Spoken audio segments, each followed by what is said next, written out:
मित्रों, यह कहानी पूर्वजों से हम लोग तक पहुंची है, जो हमें जीवन में प्रेरणा देती है कि हमें किसी का अपमान नहीं करना चाहिए, कारण कि समय कब करवट बदले कोई नहीं जानता है। ऐसी ही कहानी है एक विधवा महिला की, जिसने वक्त पड़ने पर पूरे गांव वालों को मौत के मुंह से बचाया था। कहानी को पूरा सुने और पसंद आए तो मेरे चैनल को लाइक, सब्सक्राइब और शेयर अवश्य करें। मित्रों, सुदूर पहाड़ियों के बीच एक गांव था, जिसमें रहने वाले हर जाति समुदाय के थे। इन लोगों का मुख्य पेशा कृषि एवं पशुपालन था।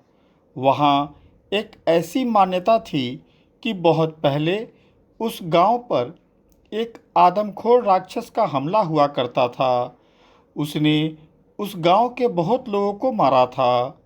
जब लोग उससे काफ़ी परेशान हो गए तो एक अघोरी को बुलाकर उसे तंत्र बंधन कर एक गुफा में कैद कर दिया था, और गांव वाले को यह कह दिया गया था कि कोई भी उस पत्थर को कभी नहीं हटाएगा, कारण कि उसके हटते ही तंत्र बंधन कट जाएगा और पुनः वह राक्षस बाहर आकर तांडव करना शुरू कर देगा।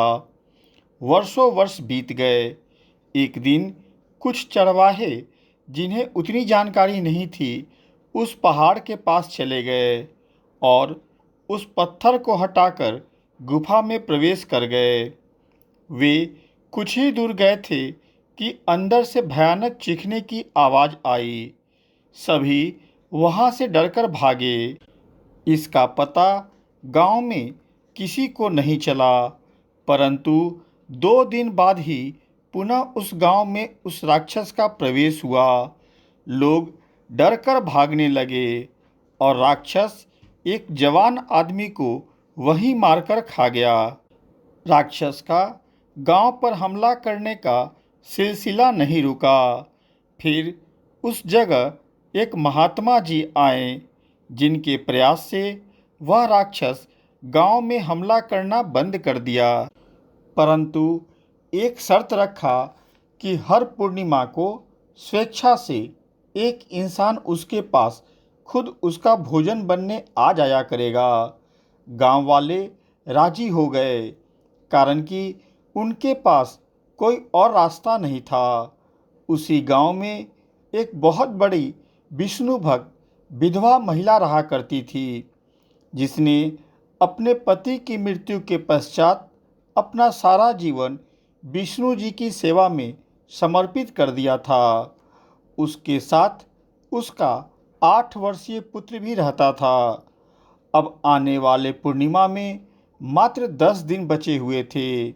गांव में निर्णय हुआ कि इस बार राक्षस के पास जाने की बारी उस विधवा महिला की होगी। जैसे ही यह खबर उस महिला के पास पहुंची, तो वह भगवान विष्णु के प्रतिमा के सामने जाकर रोने लगी कि प्रभु, यह कैसा अनर्थ है। अगर मैं उस राक्षस के पास भोजन के लिए चली गई तो मेरे बेटे का क्या होगा? वह अकेले कैसे रहेगा? उसका पालन पोषण कौन करेगा? यह सब सोच सोचकर वह बहुत रोती थी। अतः अंत में उसने भगवान विष्णु के प्रतिमा के सामने प्रतिज्ञा ली कि ठीक है प्रभु, अगर आप मेरी सहायता नहीं करेंगे तो मैं अपने साथ अपने पुत्र को भी ले जाऊंगी, ताकि राक्षस दोनों को मारकर खा जाए, और यही सही होगा। अगले दिन पूर्णिमा था। वह महिला अपने पुत्र के साथ नदी किनारे चली जा रही थी। शाम का वक्त था। जैसे ही महिला एक छोटे से पत्थर के टीले के पास पहुंची, तो एक चरवाहे ने उसे रोका और पूछा कि बहन, आप कौन हो और बड़े पहाड़ी की तरफ क्यों जा रही हो? क्या तुम्हें नहीं पता है कि उधर एक आदमखोर राक्षस रहता है? इस पर उस विधवा महिला ने चरवाहे को बताया कि वह उसी राक्षस का भोजन बनने जा रही है। चरवाहे ने उसे बहुत रोका, परंतु वह नहीं मानी। वह पहाड़ी की तरफ जाने लगी। यह देखकर वह चरवाहा भी उसके पीछे पीछे जाने लगा। महिला के मना करने पर भी वह चरवाहा उसका साथ नहीं छोड़ा। जैसे ही वह महिला ऊंची पहाड़ी पर पहुंची, तुरंत वहां वह राक्षस आ गया। उन सबको देखकर राक्षस काफ़ी प्रसन्न हुआ और बोला कि आज क्या बात है कि गांव वालों ने एक की जगह 3-3 मानव को आहार के लिए भेजा है। इस पर चरवाहे ने कहा कि हे राक्षस राज, आप ऐसे निर्दोष लोगों को क्यों जान से मारते हैं? सोचो, गांव वालों ने इस विधवा महिला को तुम्हारे पास भेजा है। अब यह बताओ कि इसके मरने के बाद इसके छोटे बच्चे का देखभाल कौन करेगा?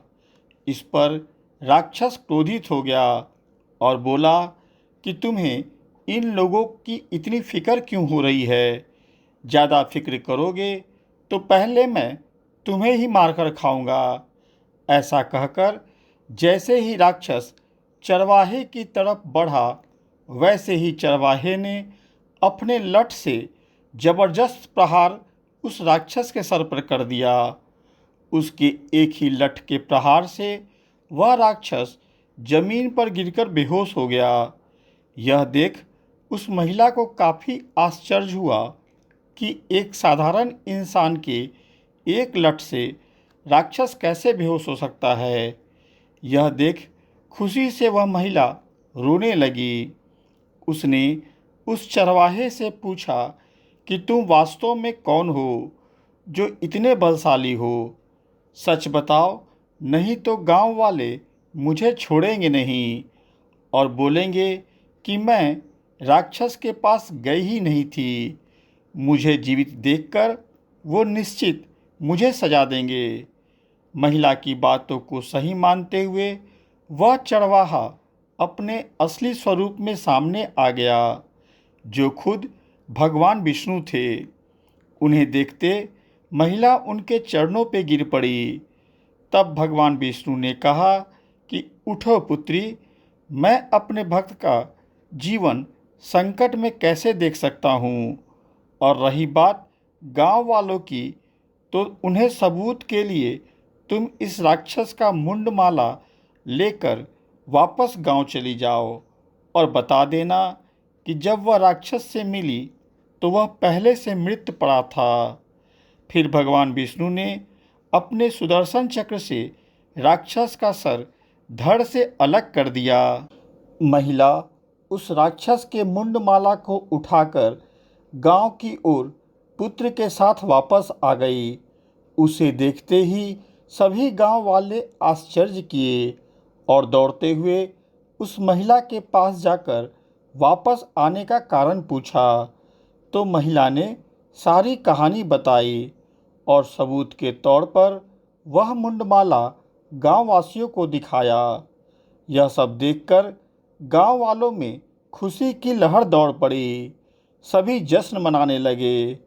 अब गांव वाले जो उस विधवा महिला का अपमान करते थे, मनहूस समझते थे, वही लोग उसे अब काफ़ी सम्मान देने लगे। उसे एक अवतार के रूप में देखने लगे कि उसी के जाने के समय राक्षस की मृत्यु हुई और पूरा गांव सुरक्षित हो गया। मित्रों, नारायण अपने भक्तों का साथ कभी नहीं छोड़ते हैं। अगर श्रद्धा भाव बनी रहे तो हर मुसीबत से वह अपने भक्तों को बचाते हैं। मित्रों, यह थी एक विष्णु भक्त, विधवा महिला और एक राक्षस की कहानी।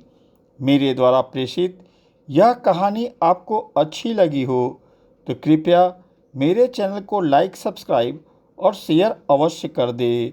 साथ में बेल बटन भी दबा दे ताकि अगली वीडियो आते ही आपको सूचना मिल जाए। धन्यवाद।